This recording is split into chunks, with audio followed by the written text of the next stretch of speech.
It's not every day that you can visit an original signed copy of an amendment to the United States Constitution, but that's one of the astonishing artifacts you can see at Discovering the Civil War, the newest exhibit at the Tennessee State Museum. Discovering the Civil War is really a commemorative exhibition about the 150th anniversary, the sesquicentennial of the Civil War. It talks about the people, the soldiers, the slaves, the slave owners, the girlfriends of those soldiers.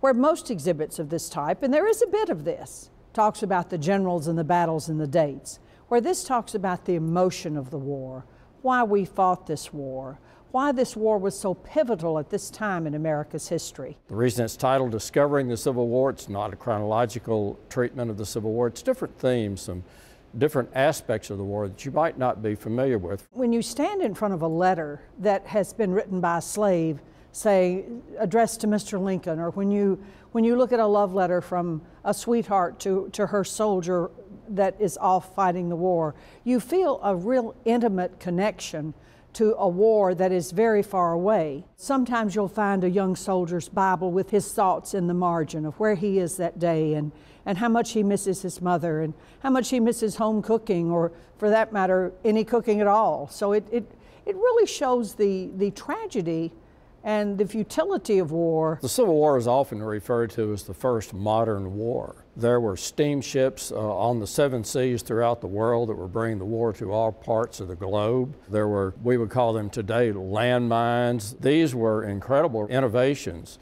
As a matter of fact, the first submarine to sink a ship in warfare was during the Civil War. So great leap forward in terms of science and the science of warfare. My favorite part has to be the 13th Amendment, because even though the Emancipation Proclamation was a document that in its entirety freed the slaves, it was not a law. But they had to cement this proclamation or it would have had no worth.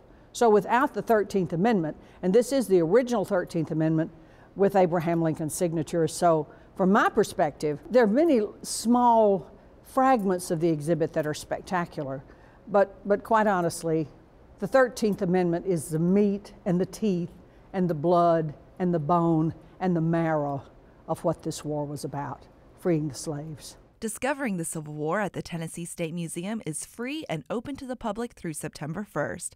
For more information, visit us online at wnpt.org/arts.